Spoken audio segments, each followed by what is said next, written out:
Worm is a web serial by J.C. McCrae, also known as Wildbow.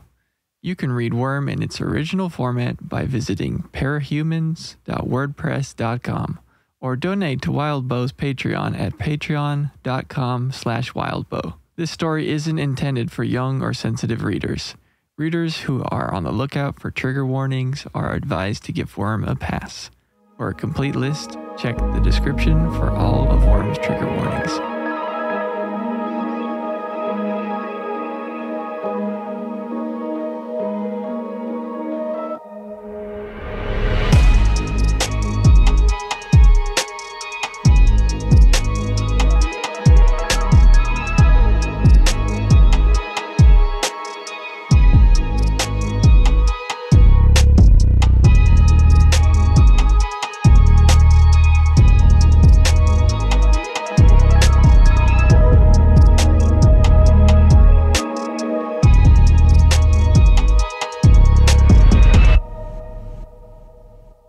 Good morning, Brockton Bay. Pack your bags and get ready for a long commute to the portal.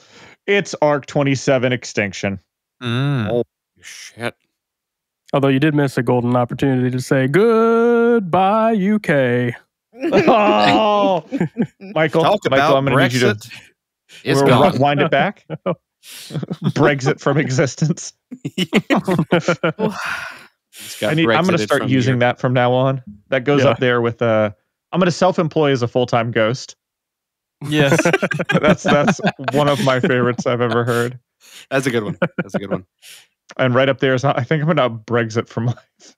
I'm going to Brexit from the world Brexit right from now. existence. No. In Minecraft. Okay, so real quick, I've got our fuck me copacetic stats. Ooh, I know there's at least one of those in there. Yes, by my count, I only counted 2 fuck me's. And 0 copacetics because let's be honest, this arc is not very copacetic. No. I'll be honest, I'm surprised somebody didn't try to convince Scion to be copacetic about this whole situation. Let's talk a little bit. How did we feel overall about this this arc? Oh, better, worse than last one? I mean, in terms of like writing and enjoyment, way better. Like obviously this is peak. This is peak. Yeah. This is the narrative climax I feel like we've been moving towards in a lot of ways, or at least it's not the climax per se, it's the beginning of the climax, right? Mm-hmm. It's like, okay, this is the beginning of we're past where foreplay. the story has been heading. Yeah. Yeah. So yeah, in that sense, like very much better. In terms of feelings, like Hannah said, a lot of feelings, a lot of sad. So many feels. Yeah, it's interesting. I actually am with Taylor on this one. Not that broken up about this arc. I was waiting for it to hit, and something we'll get to eventually. I feel like much like Taylor, with one exception, I feel like it was almost too overwhelming, or maybe just detaching herself, aka myself, as the reader from this. Just kind of robotically went through it. Really liked the writing, but it did not hit emotionally. Is it because you've been reading for so long? I'm not going to lie. I was dreading reading this arc because of worm fatigue. I figured. But after I got past the first chapter, I actually, the speed picked up a lot more, and I was like, oh, hell yeah, let's get into this. By the end of the first chapter, I was in, but the start was a little slow. That makes sense. It's definitely like the first nuclear bomb just dropped, and now we're waiting for the fallout in the first half of it. Mm-hmm. Yeah, and as we'll get to, I would say we'll wait for Hannah to give us our summaries, and we can start talking about the details of each chapter. Well, let's do it. Yeah. Okay. So chapter 1, if you don't remember, Arc 26 ended with Scion exploding the UK. And he is now on a rampage. So we open with Arc 27, chapter 1. Taylor's feeling very hopeless. She's standing around with all the heroes and they're just all kind of like in shock. She leaves with Bitch and heads back to Brockton Bay to find it in complete ruins. They assist in the rescue as best they can and then head through the portal. Taylor walks through the refugee tents, hovers over the water, and then heads to a meeting at Cauldron. Yeah, I think seeing Brockton Bay in shambles was part of the feeling for me, right? Because it is sort of the realization that this is the beginning of the end of this story. You know, the hometown of our protagonist has just been rocked and destroyed. And not even on purpose either. It's just the side effects of what Scion is doing. Yeah. Yeah. I think that's when it starts to feel like a lot for me, if that makes sense. Yeah, and because it's really frustrating to read because, you know, you just passively, you want your heroes to win. You want your protagonists to win. And like, here we are, 27 arcs into this story, and the town, her town, that she has been partly fighting for a majority of the story, is just gone. It's just, Yeah.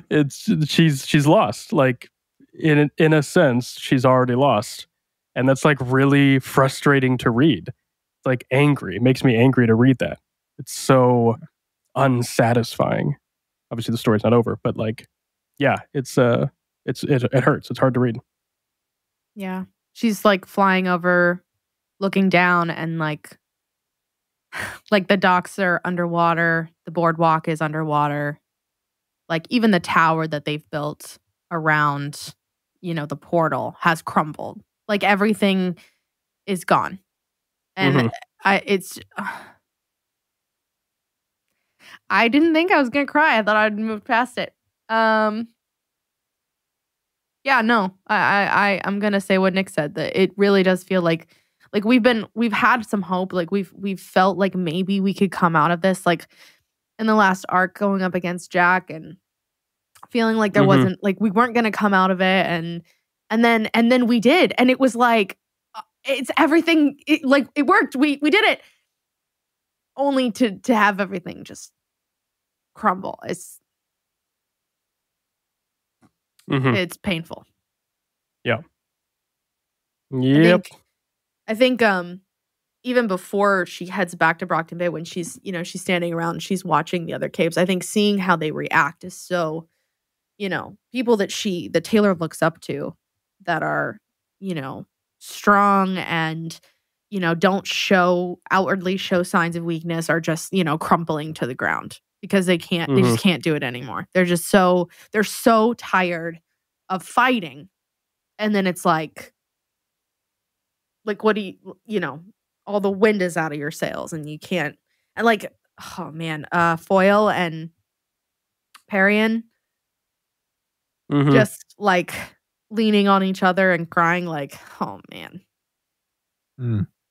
Rough. I find it really interesting how little Taylor talks about what just happened in the story. Like, she's looking at the destruction and the aftermath and the effects and the people, but it takes a little bit of scrolling down when I'm reading for her to finally get around to saying, oh yeah, Scion blew up everything. Yeah, definitely like a little some shock. Yeah, for sure. Mm-hmm. Yeah, it's actually, we've talked about this before, but I think Wildbow writes realism very well, because that feels realistic. I've been through adrenaline fueled moments that were not fun in my life, and my thought usually isn't like a detailed breakdown of exactly what happened. It's very compartmentalized. It's very just orderly, this and that. So yeah, I mean that whole section makes a lot of sense. It feels very natural. And she even admits, like, there's some things that she feels like she just can't think about, right? She can't take the time to fly over her old neighborhood and see if her house is still standing. I think she does see it eventually. Yeah. But she doesn't. It's gone. Right, because it's gone. She looks, and then she quickly looks away and is like, nope, not going to think about that. Exactly. Yeah. So there's things that she's not, because she knows she has to keep moving. She doesn't take the leisure of, let me go check on everybody I knew in Brockton Bay. Let me go check on my dad and his friends and my base and my, the kids and everybody. She just kind of is like, what do I need to do to help the people I can right now? I'm going to do that right now, and that's it. Yeah. She even runs into the Barnes family. Yeah. And it turns out at the end of the world, despite everything, being a cunt runs in the family. God. Yeah. Jesus. That made me so mad that she sees Emma's family and they just like all give her dirty looks. Like, your daughter was a bitch and caused Taylor to trigger. And you're mad at Taylor because your daughter's Also, dead? It's been years. Yeah. Yeah. Yeah, talk about holding a grudge. My God. Jesus. Like, this is like, I'm trying to think of the equivalent of this where, I don't know, some person that used to annoy you that you worked with is now like an A-list celebrity, and you are walking by them and you just give them a super dirty look like, God, you used to annoy me so much. Like, okay, like, it's been a while. Yeah. Yeah. And also, it made me think about the last time we saw Emma. And it was the day that True. Taylor's identity got revealed to the world. Right. And, her at the school and everyone standing up, which was such a win moment for Taylor. Like, everyone backing her up. Put some bugs in her hair, too. But it's interesting to me to think back and realize that like that was the last time Taylor and Emma saw each other. And now, here at the end of the world, like Emma's gone. I don't know. It's weird to think of things that you take for granted or that seem like constants when they're suddenly, gone. Like, I feel like at the very, very beginning, when Leviathan first attacks Brockton Bay, we get that sense of like the constant of the city being totally, flooded and, stuff getting knocked out and the scar. Like, but they rebuild, there's stuff to rebuild and people are there and that's what gives it the oomph. And now it's like the best you can do is drag bodies out of buildings and go through the portal. Yeah. Both in and out of story. This is, we talk about extinction, but I like the word obliterate. This is an obliteration for Taylor's story, where like, as we'll even move through the rest of this arc, like, oh, we're basically going to interact with the school bullies. And it turns out it doesn't matter. And we're going to interact with Brockton Bay. Oh, which, basically might as well not exist, really. And, oh, we've got old people that we put in the birdcage. And that act of putting them in the birdcage and arresting them and defeat him kind of doesn't matter anymore. Like, none of that matters because of this event that's going on here. And narratively, that's not there are ways to make that, to fuck that up easily. To make everything that you've worked through in an entire story mean nothing by the end. And it's not a complete nothingness. We have the things like the portal and, just having the conversation with Sophia and getting people out of the birdcage that we do know. But within the world, what they've worked towards, and you as the reader reading about it, it feels both interesting to come to this conclusion of events, but the conclusion of events be the obliteration of everything that has come before. I mean, goodness gracious, the Slaughterhouse 9 have a seat at the table because of how bad we're dealing with this. Right. Granted, it's only Bonesaw, but like everything has to come together. Yeah, I'm thinking here out loud, like, I'm struggling to think of other stories, and this is an open call for suggestions. If anybody has any good stories, I'm assuming you'd find this more in literature, where you get this sort of like loss to the story, where essentially the good guys, quote unquote good guys, lose this badly, and that plays into the story. Like, I think it works well. I think and the reason this arc works very well is because ultimately Worm is like a character story. It's all about Taylor's character, and it's this character journey, not like a world building story. And so we're still following Taylor's character through this moment. But like, if in Lord of the Rings they got to Mount Doom and they passed out, and a Nazgul brought the ring back to Sauron, and Sauron won the day, it would be the worst story ever. No one would care. It'd be awful. But it works here. I don't know. I think it has got to be because we're focused so much on Taylor as a character, and we can still follow her journey through such a drastic change in setting. But I don't know. Anyone else had any other stories that do that? Send them my way. I'm trying to think if there have been any where it feels like the good guys lose. It didn't even have to be lost. I'm trying to think of like stories that just like this drastic of a setting change. Yeah. It's hard. It's hard to do. Yeah. I mean, this is like, it's not even close. But there's this book called A Dowry of Blood, and it's basically like it's a Dracula retelling. It is what it is. But near the end, what comes out of it is the main character, she and her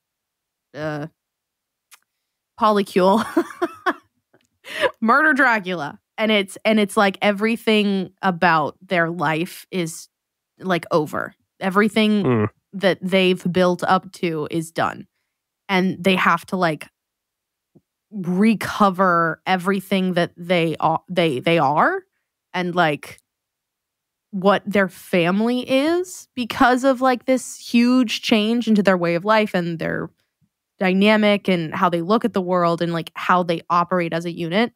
And it's not even close. It's not even close to this drastic, but it's the only thing I can think of off the top of my head that gives you that same sense of like, oh my God, like everything's broken.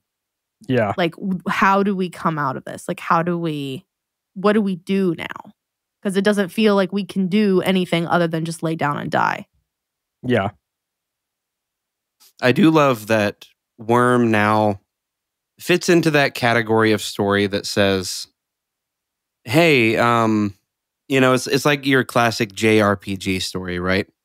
You begin your story with a fresh young hero, bright-eyed, bushy-tailed, and you just go on a nice little mission, fight a dragon or something right at the beginning, maybe something small. And now, by the end of the story, you're trying to kill God. And that's just, classic JRPG storyline. Yeah. I'll be honest. Okay, so as I'm thinking about this, the vibe actually would kind of be Ruby. And, that also still applies, Nick.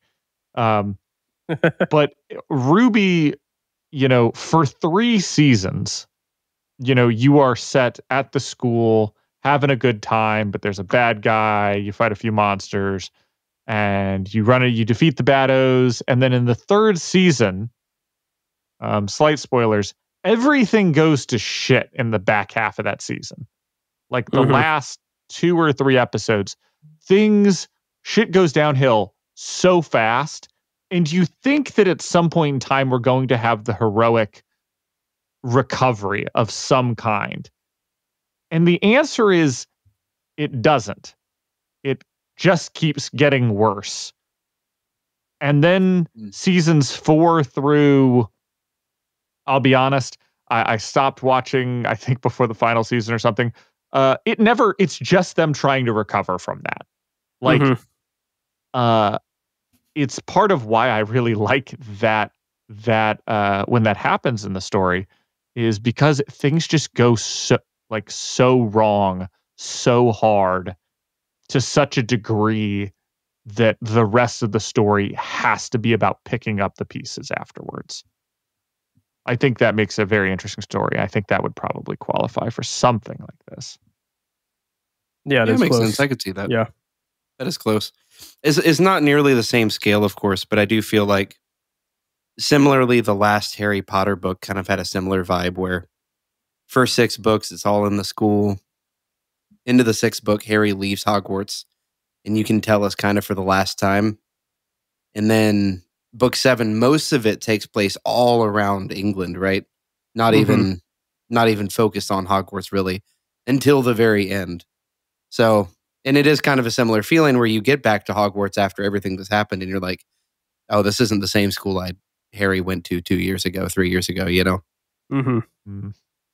But yeah, no, very drastic, and I kind of love that. It's a great drama. Oh yeah. Yeah, I do really enjoy seeing, I'll just say, the heroes not succeed, especially at the very least on the first try. I think it's a good thing to come back from. And there's something about like losing at the beginning and having to recover from that in a story, but to have it happen when they go up against the big bad. Or, we've got to stop the end of the world. Oops, we didn't stop the end of the world. Which, to be fair, is essentially the plots of both Stormlight Archives and the Mistborn Kind stories of, actually, yeah. Yeah. by Brandon Sanderson. Those happen way before the beginning, though, so it doesn't count. I will say I'm in the middle of the 4th book of the Stormlight Archive. Waiting for the 5th to come out in December, trying to get ready for that. So excited. Anyways, I do like Brandy Sandy, as his friends call him. Yeah, those are his close relations. All right. Shall we move to chapter 2? We can move forward now. Yeah. Okay, so chapter 2. Well, we always take the longest for chapter 1 because we're every time we're talking about Every our time. thoughts and our feelings. It wouldn't be us if it didn't happen. That's true. Feel a lot of things. That's how they know AI is taking over the podcast, is when we don't do that one day. when we No, I think we've done it enough exactly that, like we're that it supposed could to. replicate the Even bullshit AI that we will do do for that. the first That's 30 true. You know minutes. what? That's fair. Yeah. Okay. So chapter 2, we open at the Cauldron meeting. Tattletale explains about the shards, reveals that Cauldron knew Scion was the catalyst, was going to be the end of the world. Evacuation suggested. They prepare to open up the birdcage, and Tattletale and Riley talk for a little bit. Riley, by the way, is Bonesaw.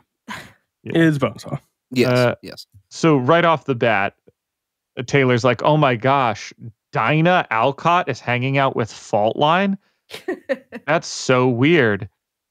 Like, I think she Doesn't says, feel like, that that weird. doesn't parse. I'm like, of course it parses. Who are the 2 people we have known to have very mercenary, like, money habits when it comes to offering their powers and services? Like, of course these 2 got together and were like, "Yo, you want to learn how to make some real money?" And Dinah's like, "Bro, I already know how to make real money, but I'll hear you out, because there's a 50% chance that I make more money if I team up with you." If I It's work like, with done. you guys. No, it absolutely figures. And I can't think of a better team. Let's go. Team Yeah, Faultline all the I'm way. actually, I love that. I love the idea of Dinah being with them. That it totally makes sense. And I felt the same way when Taylor's like, "Why is she over there?" I'm like, Taylor, because you still think of Dinah as a tiny little baby child in your head. Like, you don't see her.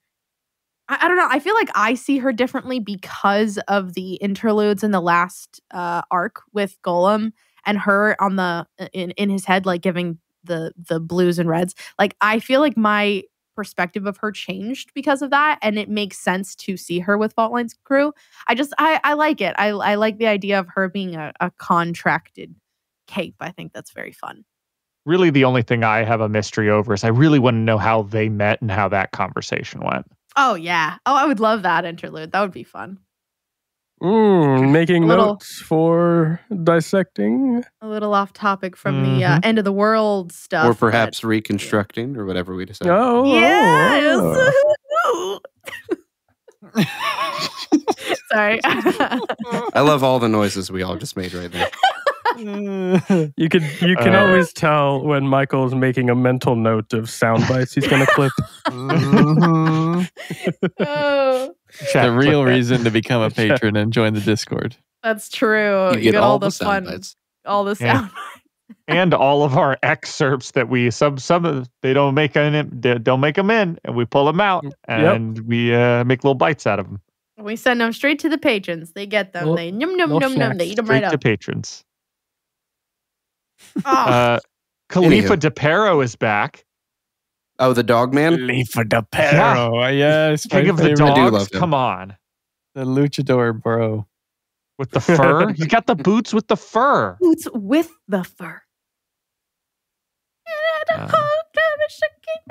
Yeah, and then Michael, I warned you about this before, but the suits, the British UK, the UK teams, Yes. they Yeah, were yeah. insolvent, which like another example of the UK being a dead country culturally. Can't even keep a superhero team up and running. What? Well, it's because they weren't as good as the Kingsmen, but I guess they were. The Better Kingsmen were enough than the also like Kingsmen to falling survive. apart. The Kingsmen No, the got Kingsmen are all dead now. annihilated. Yeah, They're they're all gone. dead now.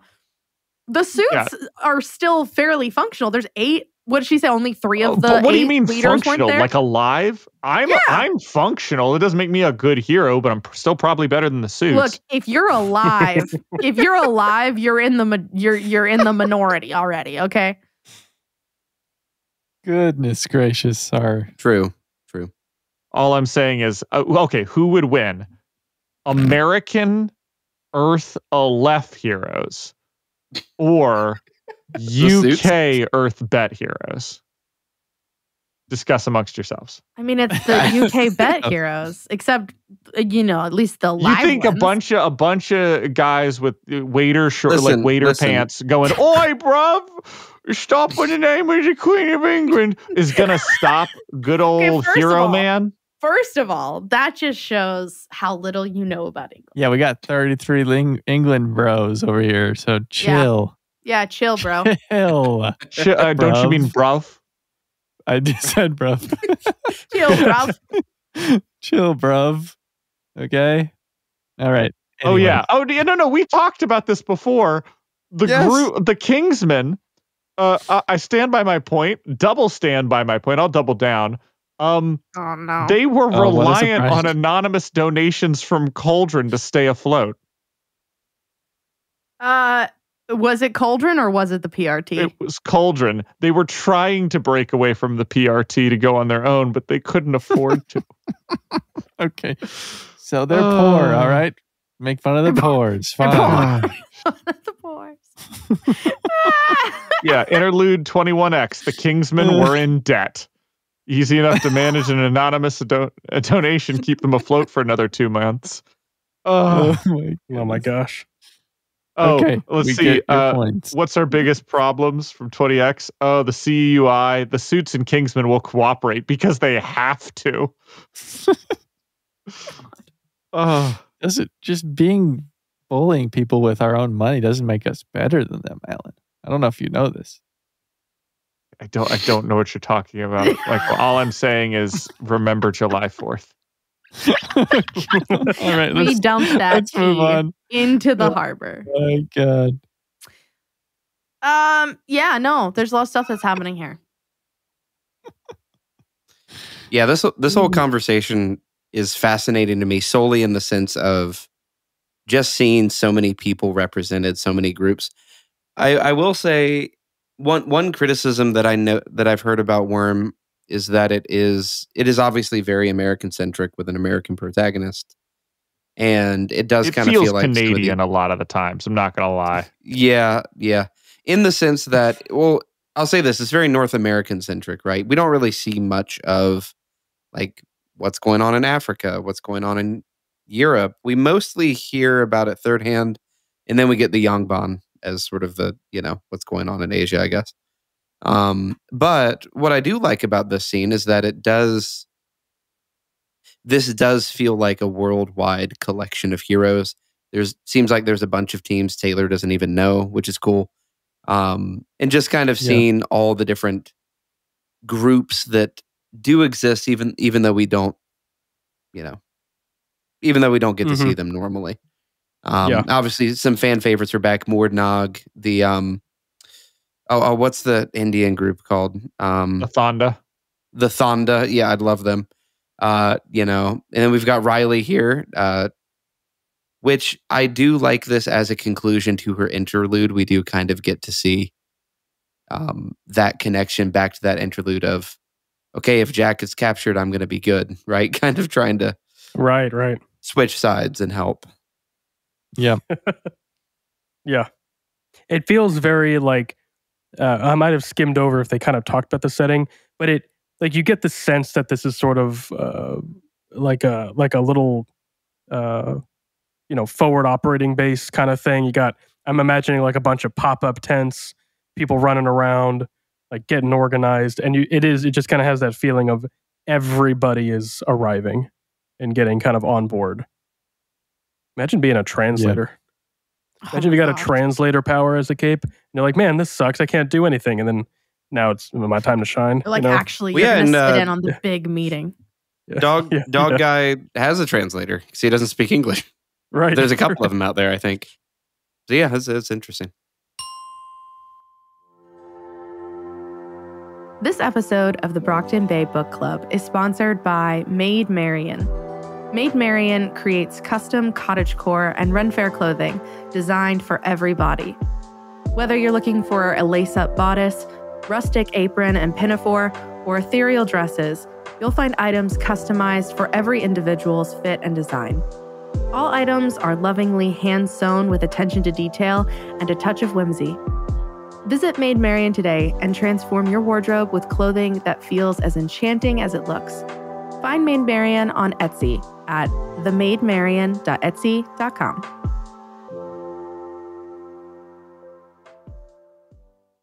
The psychological takedown of Bonesaw is fantastic.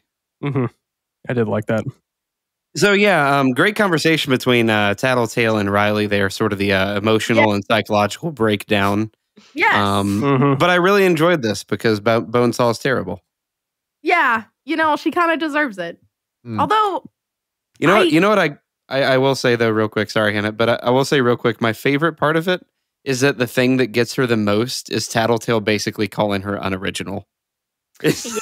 Yeah. Like, yeah. It's funny. That's actually feels like a theme for this whole arc. Because we're basically like creativity and origin, because we find out that Scion has basically been an unoriginal hack this entire time. And so now he's trying to dip his toes into doing anything creative with violence, but he sucks at it. And then we find out like, oh yeah, Riley, you have no creativity really. It's all been Jack who's been, molding your creative output. And then we get to, Eidolon later on and we're like, oh yeah, also you suck too. You have no creativity. And everybody's just been telling you where to go and what to do this whole time. Mm-hmm. That is a interesting theme. Oh, sorry. I just remembered what I was going to say. Taylor says a comment about Tattletale and Bonesaw's interaction where she actually feels a little sorry for Bonesaw. And I have to agree. Like, as you guys know, Bonesaw is one of my favorite people in Worm. And I feel bad for her. Like, she's a terrible person. We know this. Been proven over and over and over again. Sadistic and disgusting. But, like, in this moment, she's, like, really broken down to her core. And, like, when Tattletale tells her, like, okay, stop with the bullshit. Like, stop with the, this little girl attitude. And she drops it and she says, fuck. And I'm like, whoa, this is not the Bonesaw we once knew. Like, Bonesaw is not the same person. Bonesaw is very different now. If you can't handle me at my Bonesawiest, you can't have me at my Rileyest. Exactly.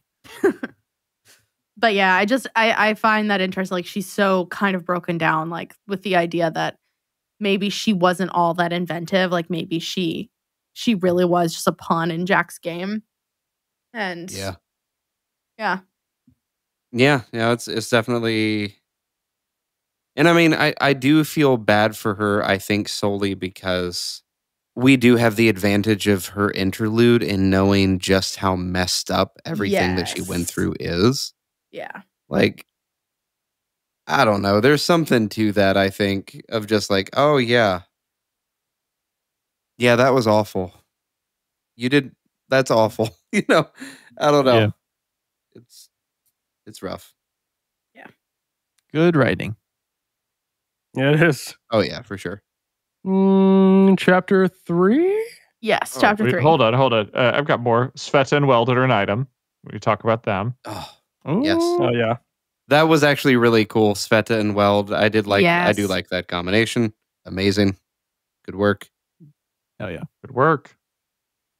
Let's see. Also talking about praising Golem for his strategy to take out Jack.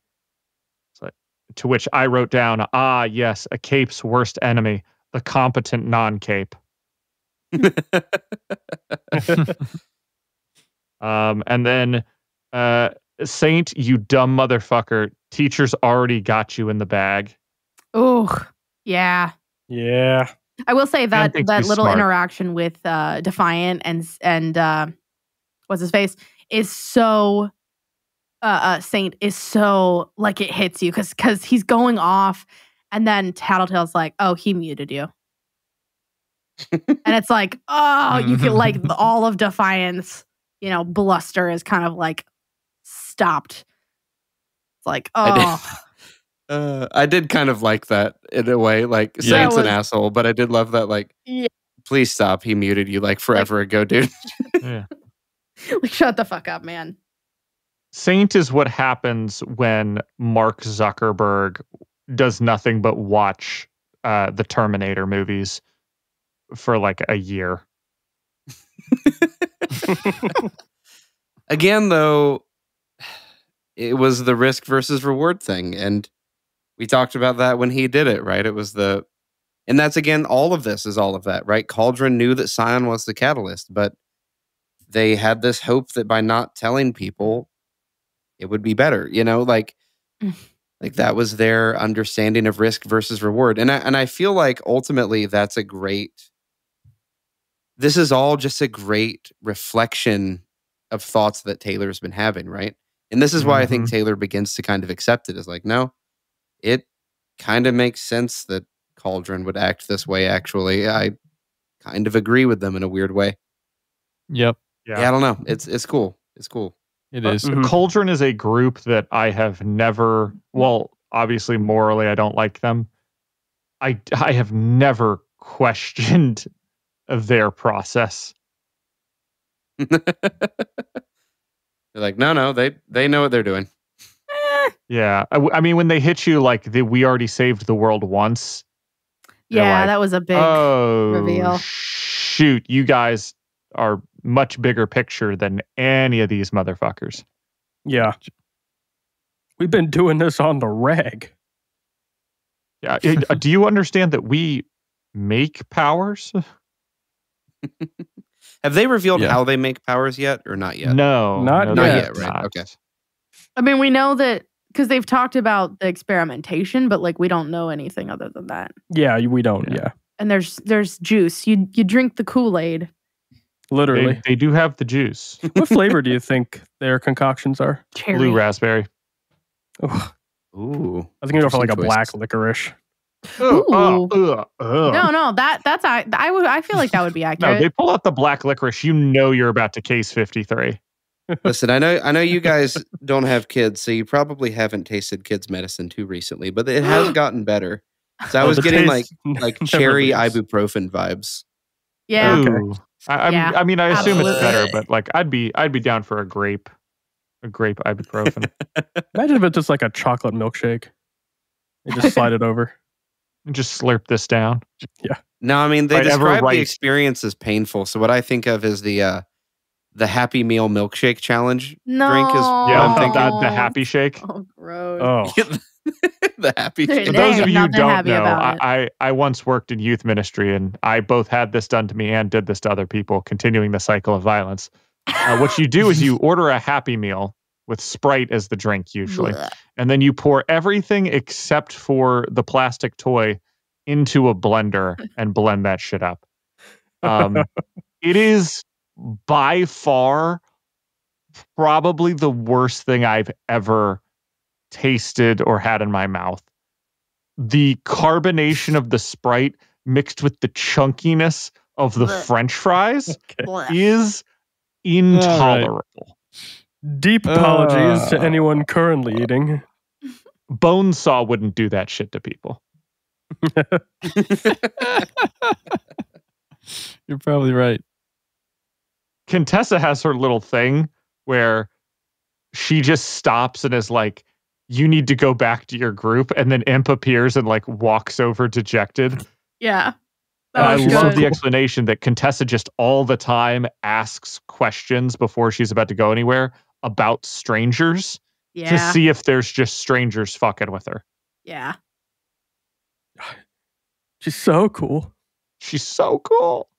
And like I would never think it, like I said, never think of that. I would have to be thinking about Contessa's powers as a main character for a long time in order to come up with that. Like, Mhm. and she is a side character. Oh yeah, you mean from like a writing perspective? From just creativity wise. Yeah, Like, if you have a main character, you're probably going to play out a lot of your, like Taylor. I think we've all figured out. Well, eventually we would all come to conclusions on all of the things we could possibly do with her powers. There's still some things that Wild Bow picks up pretty early on that I'm like, that would have taken a while for me to come to. Right. Yeah. But these side characters, the use of their abilities, and Contessa being the case in point this time, man, that is some thinking. That is some deep thinking right there. Mm-hmm. Yeah, it's awesome. Yeah, so they talk a little bit about shards and how basically kind of re-explaining the interlude that we talked about last time, where it's like, okay, where did powers come from? We know that they're related to all of this somehow. But yeah, I think we're ready to move on though. We've got some bigger stuff coming. Mm-hmm. 27.3. Trace. Taylor meets with Shadowstalker and offers her a way out of jail if she's willing to fight. And Shadowstalker actually sort of agrees in the most non-agreement way possible. They head to the rendezvous point, watching as the birdcage prisoners emerge. What a fun conversation. It's a doozy. It sure is. I am upset at how calm Taylor was the entire time. I understand that Taylor can feel calm in this situation. I was not calm reading this situation. I was very upset and very angry and full of rage, actually. And I just wanted to smack Shadowstalker very hard. And I thought Taylor was very mature and I was very proud of her. And it made me realize that I could not be her in that situation. Not even a little bit. Yeah, she's better than us. Well, and it's again, this is another hint to me that this is the conclusion, right? Because it's coming full circle with all of her past. Mhm. Yeah. Even Emma being dead to an extent feels like it's meant to represent that. Not that, I mean, I guess probably we wanted her dead at some point in a metaphorical sense. But anyways, point being though, bigger, that you kind of look at this arc and you go, oh yeah, she's reconciling with, or not reconciling, but reconciling with her past, right? Reckoning with her past. And this conversation with Shadowstalker is just another end cap on that, where she's like, I'm not afraid of you anymore. Like, I don't Yeah. care what you think of me. Do whatever you want. It's just like, it's so good. In that regard, it's so good. Yeah, I do like yeah. the system that they come up with, where it's like you can let people out, but only if one of the victims essentially says, "Yeah, you can go." Yeah, it is. It's a cool idea, right? Like, well, if the people you hurt give permission. Yeah.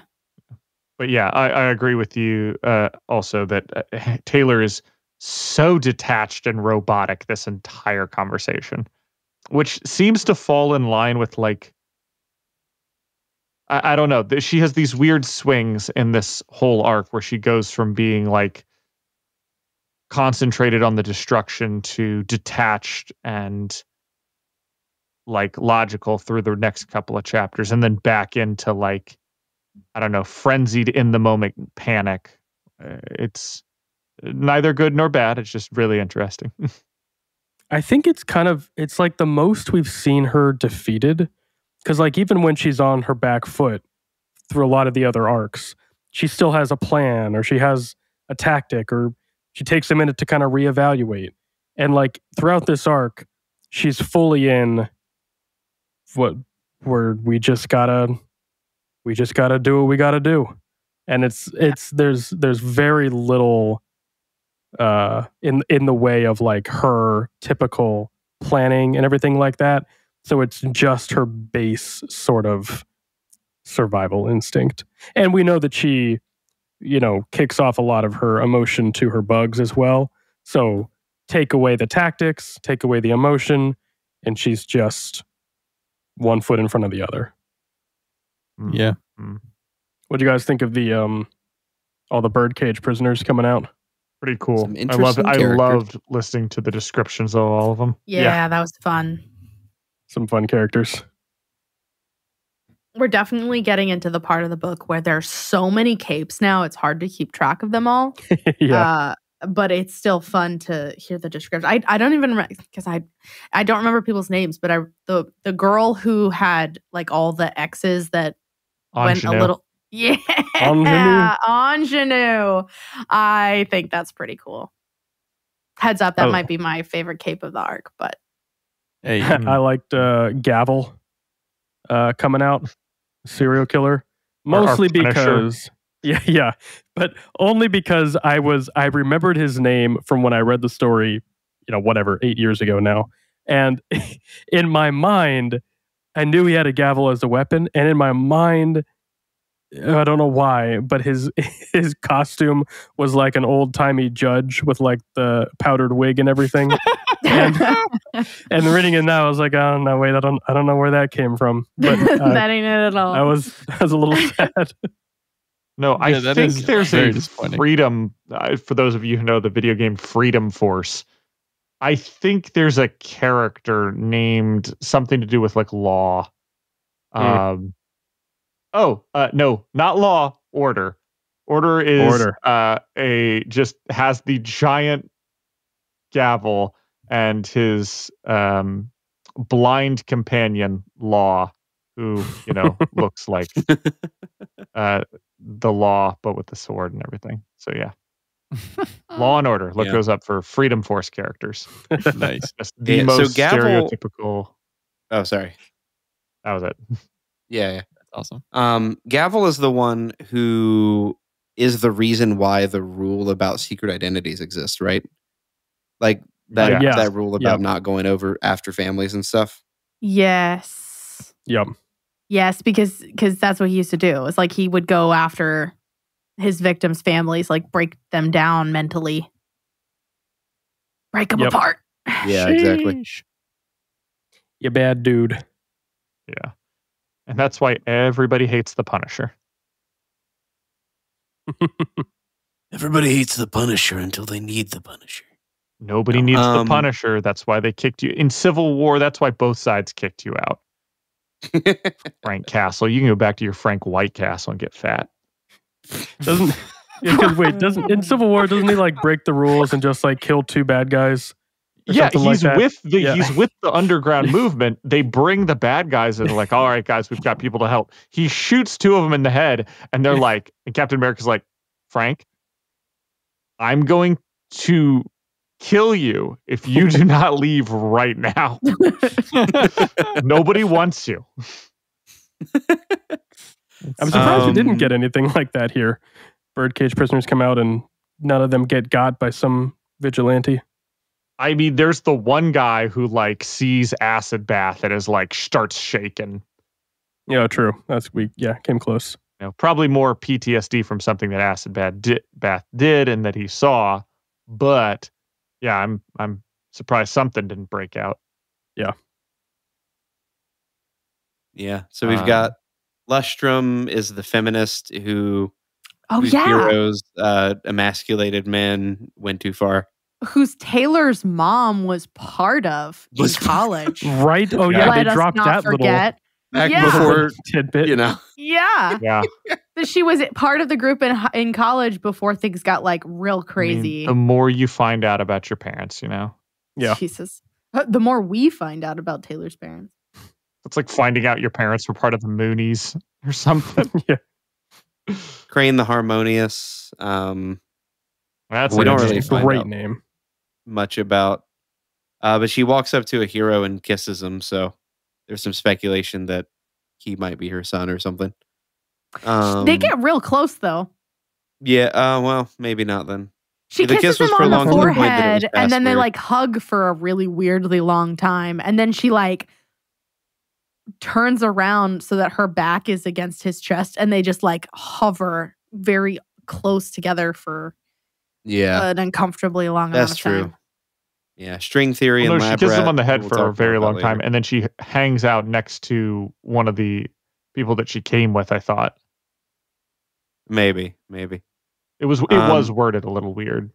Yeah, string theory and lab rat. We'll talk more about them later, probably. Mhm. Galvanate. What is his thing? Galvanate had a fun power. He can render Electricity and temporary people invincible invulnerability? and give them Yeah. render people Yeah. invincible and give yeah, them yeah. electric powers, which is really cool. Black Kaze.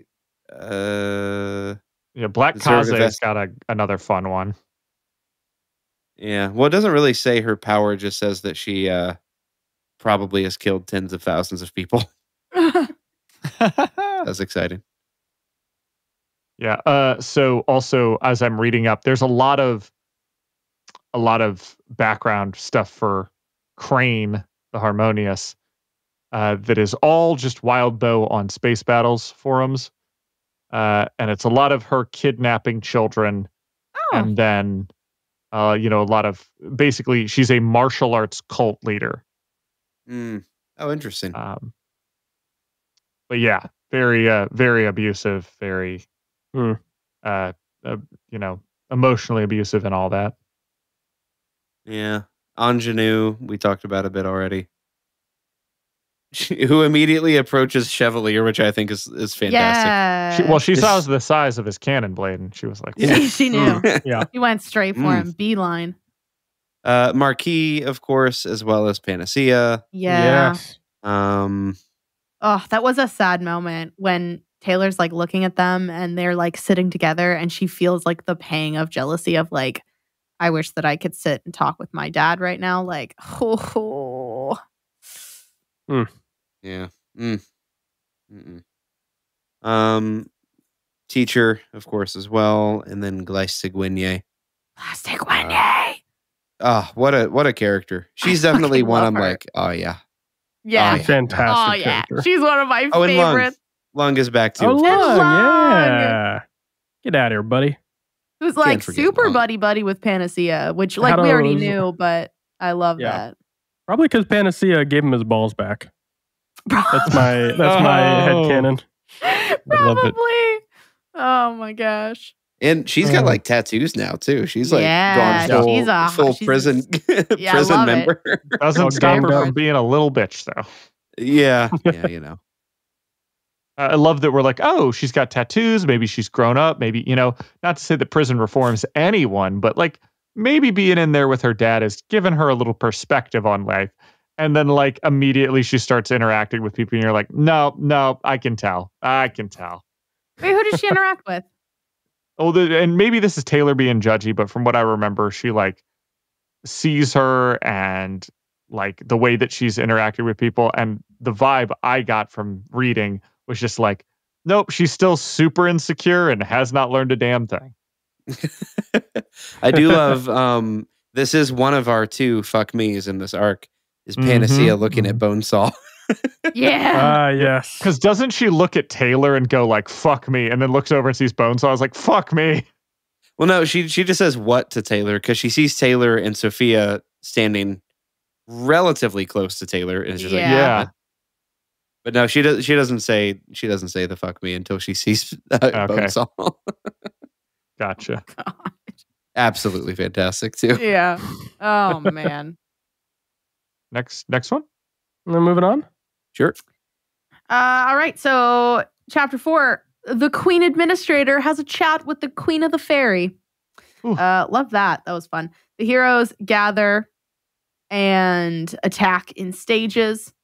String Theory's device works, and then Scion teleports to where they are, and everything just gets fucked. Let's put some real big quotes around that word works in regards to what string theory does. Like, okay. No, you're I don't want to hear absolutely right. anything bad. I love string theory. I'm not saying string theory is bad. I'm just saying. I mean, it does work. It punches him right out of the sky. It She uses the goddamn G driver. The God driver. Come on. She found the G spot and hit it hard. No, That's right. You just got to keep pounding the G spot over and over again until they get Scion to, stop. I mean, for all intents and purposes, Scion to conclude. It does work. Like it knocks him out. Totally works. Yeah. For like half a second. Okay, listen. Again, I feel like work needs to be in heavy quotations here. Yeah. Hey, look, did anybody else do better? Yeah. I didn't think so. I mean, Eidolon briefly, but Well. Everything about Eidolon is brief. He's getting old, okay? Takes pills for that now.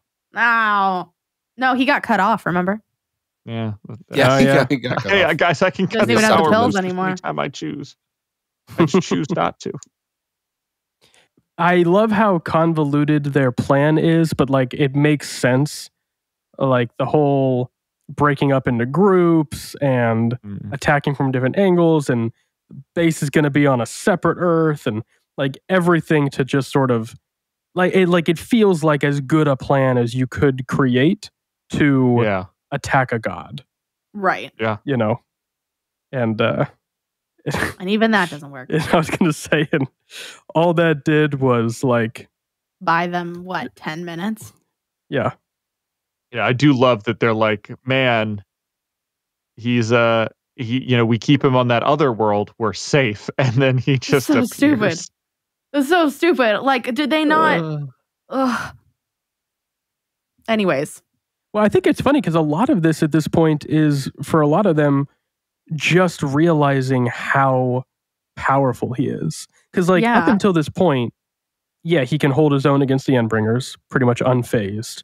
He's obviously the strongest cape on Earth, but he still is just flying around the world, right? Yeah. So when you are on a different universe, on a different part of the planet, and they have no reason to expect him to blink into existence above them. Yeah. Like that's not a reality yet. It's just, they underestimated what they were fighting. I mean, if you think about his reaction and his response time when he was acting as a hero, like the fact that he would be on the other side of the planet, like helping get a cat out of a tree when they're all fighting Behemoth on the other side of the planet. Like it felt like, oh, well, we got to wait for Scion to fly halfway across the planet to like help us out. Like he might not get here for another 45 fucking minutes. And now that he's like invested, he like blink, and he's there. It's like, wow. Dude was literally just strolling down the road. Yeah. Like for his entire life. Yeah. Just casual walk through the park. Motherfucker. Yeah. I think it that just goes to show you that like the difference between him before feeling like he was doing a purpose because he didn't know what else to do with his life. And he was just like going on autopilot from like someone telling him like, you should do good things. And he was like, sure, okay, I guess. And now this is like him making the decisions. He's making the calls. And so therefore the response time is much faster. Yeah. Yep, exactly. I think too, it just shows that more than likely they've underestimated him, which is hard to say because they know he's killed Behemoth. Mm-hmm.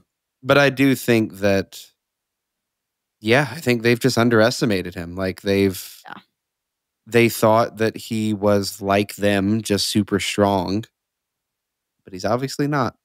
And that's dangerous. Yeah. Clearly there's more to him than what they thought, I guess. Yeah. You don't say. Next chapter. Ah, yes, the chapter that destroyed me. Yes.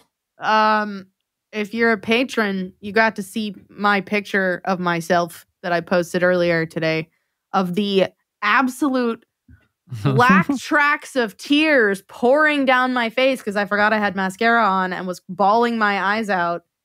And then looked over the mirror and realized, holy shit, that's what my face looks like now. Yeah, this one wrecked me. Okay. Chapter 5. Scion drops a golden bomb on top of the oil rig that they're all on. Taylor is thrown off the platform, hurtling towards the water, mortally wounded. She's missing a hand. She's missing a leg. Her lung is collapsed. Her organs are leaking out. She's floating around in the water, basically dying, in shock, when she realizes that Labrat's device, he gave everybody one, is trying to inject her. So she fixes it. And her body reacts to the injection by morphing to survive the damage. Basically growing limbs that are very insect-like in nature. She climbs the structure back up, meets up with the Irregulars, which is Weld's team, helps battle Scion with distractions. Scion leaves, and Taylor blacks out in the water before being sucked through a portal.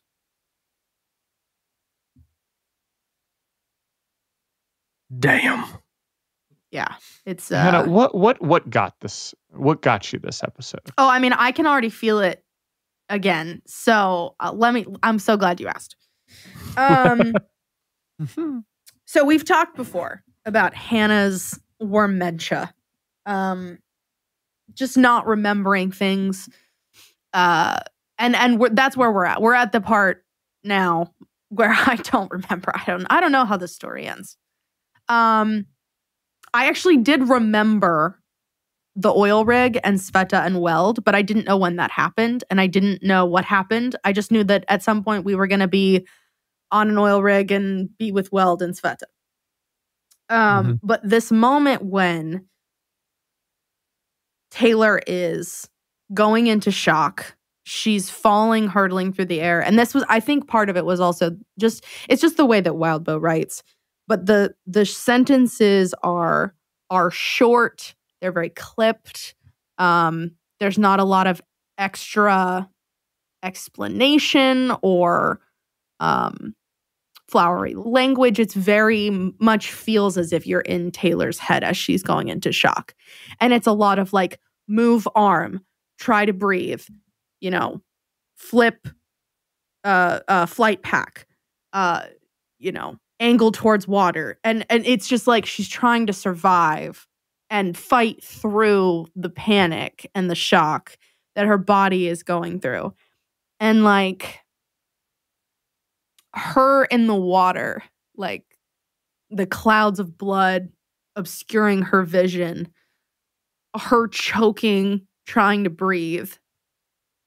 It just felt like this was the end. And like I didn't know what was going to happen. And like after losing Brockton Bay and losing so many people and losing Danny And then we fight so hard. And he just appears. And it's like, from the beginning, Taylor has been fighting. Taylor has put her own needs to the side to survive. She has learned to be a thinker. Like, she's had to be. And like, even here, where she's forcing herself to hold her breath so that she can like twist and get her arm out of the water to get the armband to like, you know, go into her skin because it won't go through her suit because of the spider silk. Like, her lungs are literally, like, one of them is collapsed. She's like, I just have to hold it. Like, this isn't that bad. And she says something like, I've been through worse. And it's like she's trying to convince herself that she's been through worse. And she can't because she knows that she hasn't. And I think the sense of like sacrifice, it's just all of it. All of this hitting me at once. Yeah. Just was so overwhelming. It ripped me apart. It really did. Yeah. Mm. Yeah. I mean, Well said.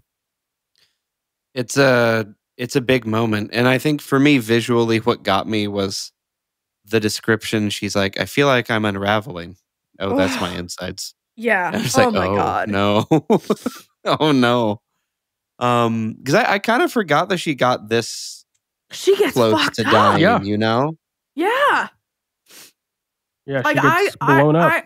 I thought this was the end because there doesn't seem like there's going to be a way out. Like, this isn't it. You know? Like, we're not just going to have some healer show up and be like, I got you, don't worry. Like, you're in the water, you're bleeding out, you have no limbs. Like, it's just, yeah. No, it's a lot. It's a lot for sure. Yeah, no, it's difficult. And then like there's so much. One of the difficulties I have with these big fight scenes is realizing like there's big things that happen that are just kind of throwaways. Like we find out Clock Blocker died Oh my Yeah. God. Yeah. Oh that is my my note God. for this that, because that was the Gleistic other one Wynye that has wrecked a me. shadow, you know. Yeah. Oh my God, that killed me. That absolute. I was so upset. Yeah, I it's love Clock Blocker, man. Like, come on. it's like the curse of the first person narrative because on the one hand, again, it feels very realistic. Like we're getting to experience the story as Taylor does, which means we don't get the glamorous send off if she's not there to see it, you know. Right. But yeah. at the same time, give me my glamorous send off, damn it! It was fucking Clock Blocker. Like, you know, it's rough. That's her main ship in this podcast, guys. Come on. What are they thinking? Well, as has been said, there are many ships. All ships are possible. All ships are possible. I think the reveal though of it being like Glastic Wenye's. Oh yeah. Oh my God. That just Yeah. Oh, man. Yeah, it just sets up for the like. You feel like that's how you're going to be finding out for the rest of this Yeah. sequence. Like, oh, who's dead? How many Guess more we're about friends? to find out when she whips him out. Yeah. How many more Um, friends will we see as ghosts through yeah. Glastic Wenye? You know? Not just friends, but in everyone. this, I forgot that Glastic Wynye killed the original Grey Boy Yeah. Yeah. Yeah. Oh yeah, Right. yeah. and has him on tap. Yep. Damn. God. Yeah. He's so powerful. I mean, fuck. yeah, she's crazy. No, it's crazy. And seeing Taylor still once she realizes what Labrat was trying to do, and Ugh. that Yeah. I mean, this is like wow, Labrat, way to go! Like I have no idea who you are or what you can do, and I know you're a bad guy, but damn, you know, Get ahead. way to go there. But even then, like most people are probably like, "Oh, I'm alive. Thank God. I got to run away fast." Yeah. Taylor's like, "Oh, I'm alive. Thank God. I got to go help people." I don't know. Like it says Sounded so good. much about her character. Either her arrogance to think, surely there's something I can do to stop God, or, or just her need to help people. One, could be good, could be selfish, a mixture, whatever, right? Maybe it's animalistic. Like, I just got to fight. You're right. That is awesome. Oh, it's great. I mean, that is like her whole character. Like that is, we would if she were to run or give up, it would feel so out of character for her. Yeah, absolutely. It's just not who Taylor is, and so like again, that it's one of those things. It could come across as so cheesy, right? Like, oh, just gotta get back into the fight. Put me in, coach. But it doesn't, because it's just very well written, and Taylor's a very, very well written character, where you can do that. You can have that moment and it not feel out of place or cheesy or anything like that. It's like, yep, that's Taylor. She's gonna get back in the fight. That's what she does. That's what she does. Yeah. But, I mean, and then just kind of seeing the big heroes fight, right? Like, you've got Pretender as Alexandria. You've got Eidolon and Legend. And now, we get to see kind of the fourth big one, Glycygwinye.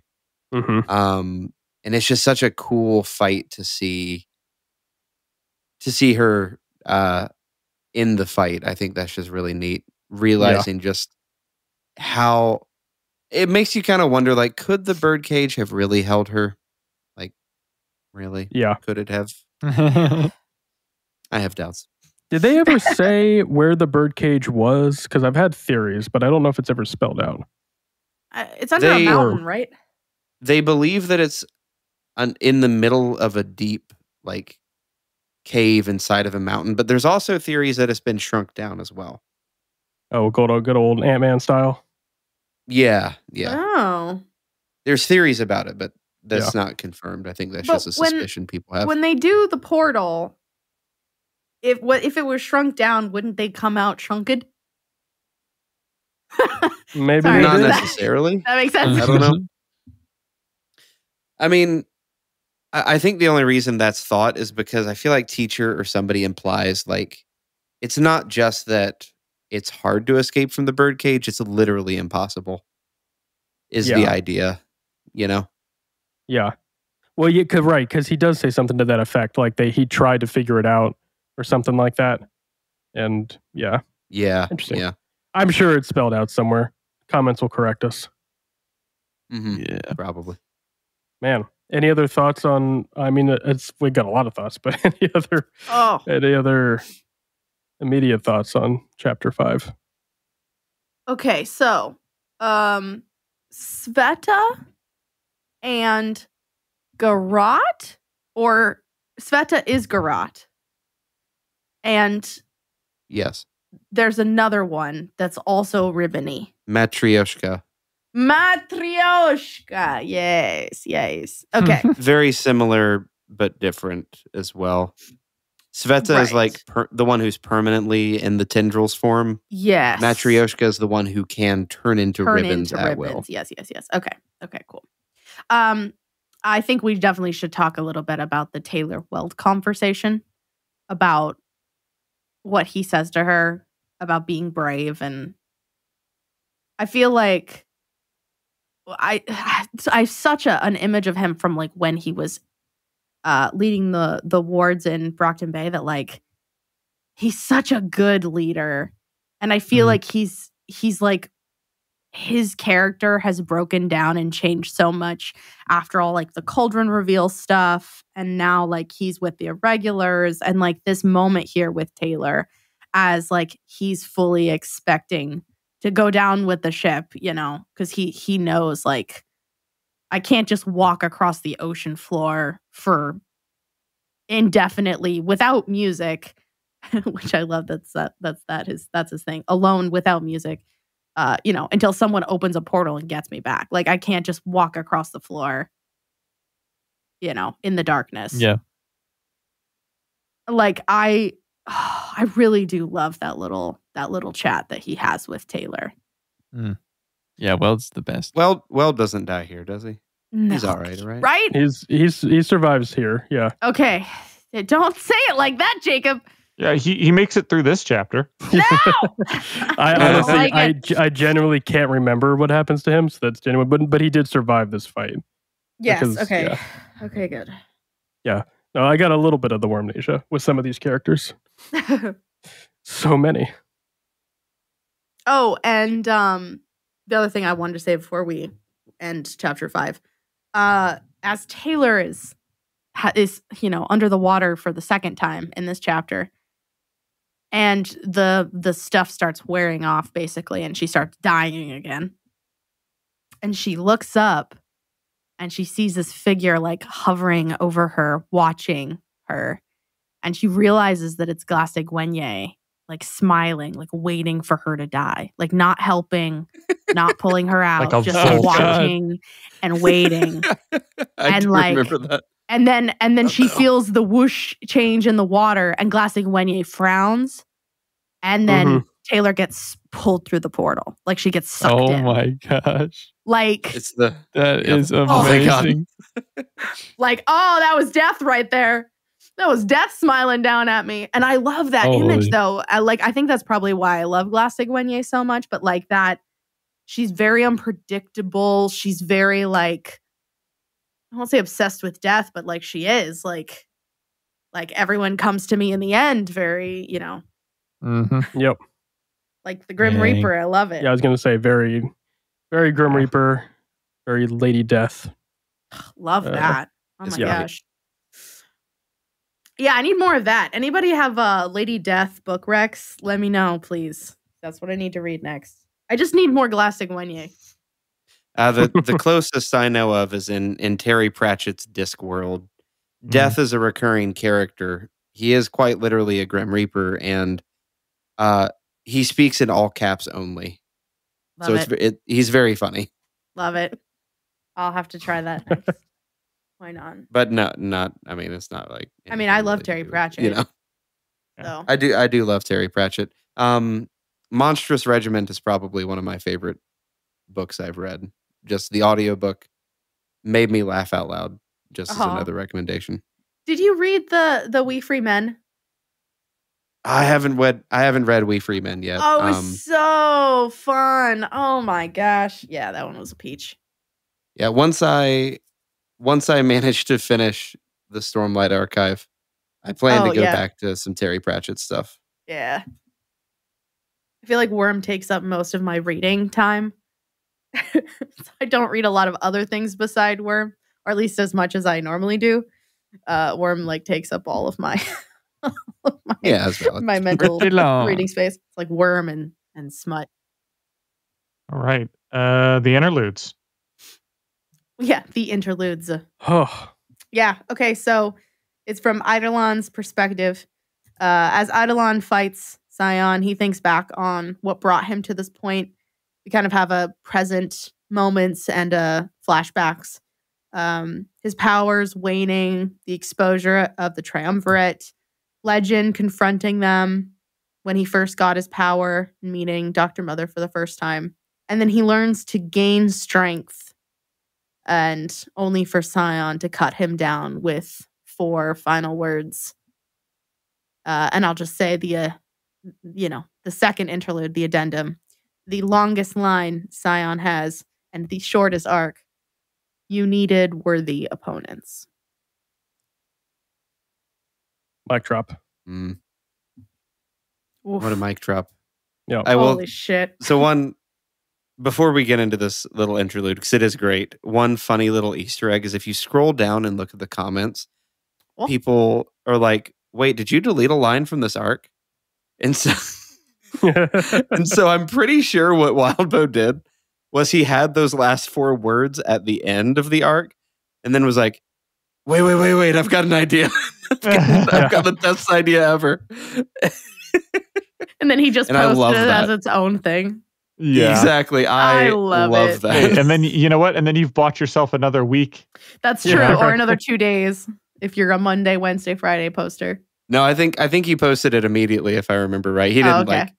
he didn't like hold out for a week and then post a one-line art. No. I wish he did. Even then, he didn't wait that long, and people were mad. They're like, "What the fuck?" I know. I was reading through the comments on those. Oh, Man, That's awesome. amazing. But yeah, just a funny little Easter egg of just the like. Wait a second. No, it was 2 days. Interlude. It was 2 days. 27th. hey! Posted August 27th, and then Interlude 27B, August 29th. So you Yeah. 2 days. That's great. I do just love that though. Of like the top comment I think was somebody like, "Wait, did you delete something from this arc? I feel like I remember." And then it's like, "Oh yeah, he totally just deleted that one line." That's fantastic. So good. Good And shit. every time I say, "Oh yeah, that's my favorite interlude." Oh yeah, which I've said like 3 times in this podcast.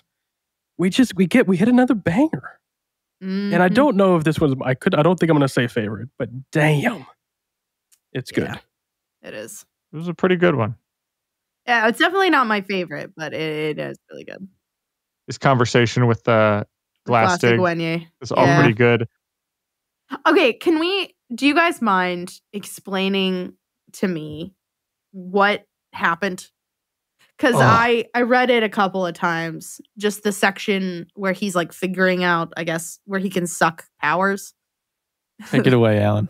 So, the way that it generally works is that the simple answer is that it gives power, like just gives him whatever he needs. However, he is essentially an unlimited tap into where powers come from. The shards. Yes. Like he is essentially, he's not draining shards directly. He is bouncing back to, I guess, the origin point of power and then to the shards to pull from them. That's how he gets powers. He still has his own, like, we'll just say limited bandwidth of energy that he can use, which is why over time, as more Endbringers have shown up, those are what is causing his power level to drop. What in the I world? don't understand. I do, but I don't. So I did not get this at all the first like 2 times I read this. Wait, don't spoil anything though for me, because I really don't remember anything from now until the end. I was gonna say, Jacob, quick aside, and or Nick. I can take I don't think any of the other stuff is explained. No, it's never. I don't think it is either. I it? think I had to look it up. It's not fully this explained. is something that I only found in retrospect going through Reddit, which was like years after I read this. So yeah, so here's what I would just say a lot of it is very very vague intentionally, I think, but in order to like really discuss it, does dabble in like 1 or 2 more spoilers of the series. So okay, so as long as we can revisit this when the series is over, we'll leave it at that for now. Yeah, put a pin in it. That'd be great. If we can like really break apart power stuff a little bit more. That'd be a fun thing to review after we've read everything for sure. We could make it a Patreon exclusive. Eidolon fucks Endbringers. What? What? Spoilers, Nick. Spoilers. Wait. Spoilers. No. Getting some of that Smurfy fussy, if you know. No. No. I had a stroke trying to say that. I'm I sorry. definitely heard Oh that. no, the Wow. Simmergs got him. This is so horrible. Because my brain went, one. Put the words Simurf and pussy together. And I was like, oh, that's easy. And then I was like, Simurf. What that funny mouth That's do? Smurfussy. No. There you go. Anyway. That's how they say it in No. Earth Aleph. That's like No. Smurf stuff now, though. Yeah, no. All right. Anyways, let's move on. Yeah, I mean, Scion took away his behemussy from him, so you know. Sir. that's true. Sir. Why? Lord knows we're never going to God. get any more Leviathan. No. No. I mean, the Tohussy Tohussy and and Bohussy. Bohussy. Stop it. Oh my Stop it. god! The consussy. Stop it. Oh my guys said it at God. the same Oh, Alan, that was a great mind meld moment right there. That was hate it horrifying. so I much. loved it. Nick, I love you so much. I love you too. My I God. support you. Oh, you're supporting me so much right now. Strictly Uh, platonic. Unrivaled. No, it's not. Anyways, No, Working those long shifts. oh I love long shifts. no. All right. Anyway, I know that right Please, now, God. back to with us avoiding talking about the 4 words, our listeners are losing their goddamn minds. That's true. We put it off. And I'm not gonna lie, I'm one of those because I had so much material to talk about, and I'm so upset. I mean, we could talk about Michael, the 4 words all day. Cue up the I'm mad at you. Oh, I'm mad at you. Oh, damn it. Oh, I'm mad at you. Yeah, yeah, that's a pretty good impression. That was really That good. was pretty good. I need everyone else to do it too. And then I need Jacob to judge who did it best. It's gonna be me, and I'm gonna feel so much better about myself. Jacob, go ahead. Go ahead. Who did it We best? complimented you already, Hannah. You don't have to. Because I think you nailed it. Thank you so much. I'm sorry. My eyes hurt so bad right now. I've cried way too much today, and now I feel a little loopy. So I do No, I do that's want to good. talk about the 4 words a little bit Yes. because it's great. Then talk about it, boy. I was going to say, does that can we want to talk about it a little bit? Okay. Yeah, I would let's love do to it. talk about it. As long as we don't spoil anything for me No or spoilers. listeners. No spoilers. Okay. That's what I'm saying. Is this is literally the most vague thing. I didn't get this for 2 whole things, and it's never mentioned again, as far as I know. I mean, It's never, can I? No. This we can discuss. This I don't think is ever brought up again ever. Okay. yeah. I think even with extensive reading, fan base is still not like complete. There's still split in terms of exactly what it means. Well, I was gonna say, I feel like they're pretty on. Somehow they are all on board with the same idea. Once again, like, yeah, maybe I'm stupid, but I did not get this until I ran into the internet. I'm pretty sure I had to look it up. I feel like I was like, what does this mean? And I feel like I had to look it up. I'm going, I mean, I can I take a went guess. through take a the guess. comments, and people explained it as if it was like, oh yes, this is obvious. We all knew this was coming. And I was just like, what? Well, that's just how people explain things, especially on Reddit. Yeah, on the internet, Yeah, but everybody's these, right. Yeah. Hannah, what's your what do you guess? think it means, Hannah? Yeah, since you're not Well, sure. I assume that it means. So, okay. If we're thinking about it in the sense of like what Glass-Steagall says about how Scion is both like he's the father basically of the shards. And well, she doesn't say that, but she calls him father at one point. But like if he's the father, then like the you needed worthy opponent. I don't think I understand why it hits Eidolon so hard, but I assume that it means you needed worthy opponents. Like you needed to prove the shard. Like you needed to have like the shards needed resistance, and so like in order to prove the shards to like create better capes, to create like harder hitting powers, to like stress test, they had to go up against a worthy opponent, being Scion or being like, I imagine the Endbringers, but like I still don't understand how the Endbringers fit into this because we haven't talked about them much really in terms of like, we know they're not human, but like they're not shards, I don't think. So I don't really know what they are. But I assume that you needed worthy opponents had to do with like stress testing the shards in humans. And that's why like Scion has been so hard on them. Kind of. At least for Okay. Eidolon in particular, it seems like in the past he's mentioned how his shards seemed to react when he was fighting very powerful enemies like the Endbringers, right? It felt like he's mentioned how he's like, I feel like there's a ceiling on me, except in these particular really extreme scenarios. That's when he gets pushed. And Glycegwinia, I think, kind of implies that of like, no, you don't have a cap. You're only putting it on yourself, basically. And he learns how to take those powers, to take them for himself, to force out the better powers and work them in such a way that he can actually fight Scion. And so, yeah, so it's kind of what you're saying, but I think it was for Eidolon in particular. It has to do with his power in particular, not just generally stress testing human beings, I believe.